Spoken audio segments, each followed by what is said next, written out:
Imagine stepping into a bustling, dazzling world. The 1893 Chicago World's Fair, a monument to human ingenuity and hope. But what if, hidden just beyond the brilliant lights and joyous crowds, a nightmare was quietly being built, brick by terrifying brick? A place designed not for wonder, but for unspeakable horrors. This is the chilling true story of H. Holmes and his infamous murder castle. The year is 1893, and Chicago is hosting the world's Columbian Exposition, the World's Fair. It was a dazzling spectacle, a symbol of progress, innovation, and a bright future. Millions flocked to see incredible new inventions, grand architecture, and experience the wonder of a nation on the rise. But not far from the glittering lights and hopeful crowds, a sinister darkness was brewing. In the bustling Englewood neighborhood, a man named Herman Webster Mouchet, who preferred to be known as H. Holmes, was building his own horrifying kind of marvel. A building not designed for wonder, but for death. Holmes was a con artist, smooth-talking and charming.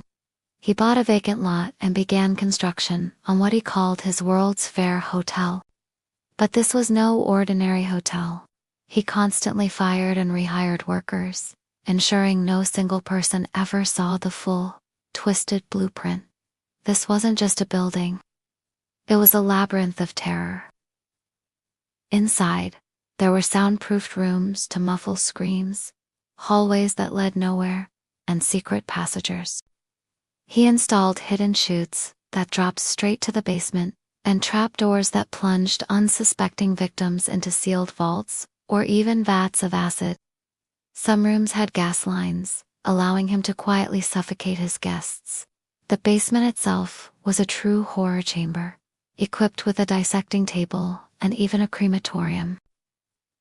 As the World's Fair brought hopeful young women and eager job seekers to Chicago, Holmes saw opportunity.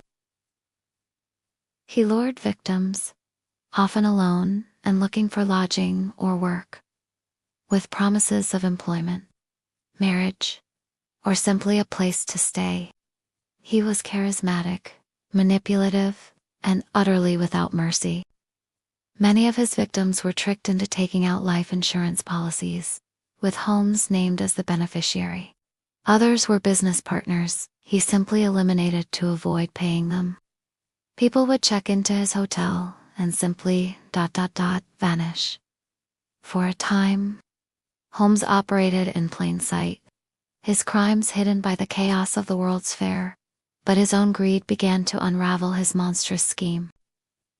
An attempt to commit insurance fraud by faking the death of an associate, Benjamin Patessel, went wrong when he decided to actually murder Patessel. Shockingly, Patessel's 3 young children, scattering their bodies across the country. This act brought relentless Detective Frank Geyer onto his trail. Geyer meticulously pieced together Holmes's movements, eventually leading authorities back to the murder castle in Chicago. What police found inside was truly sickening. The hidden rooms, the chutes filled with lime, the scattered bones, the instruments of torture and disposal. The World's Fair Hotel was exposed as America's first true murder castle.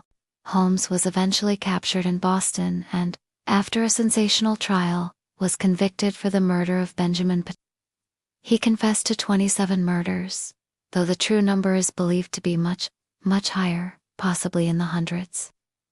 In 1896, the man who built a literal house of horrors was executed.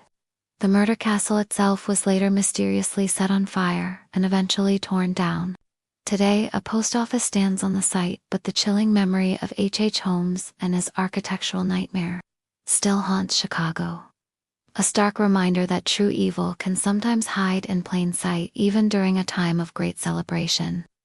Subscribe and follow our channel for more thrilling stories.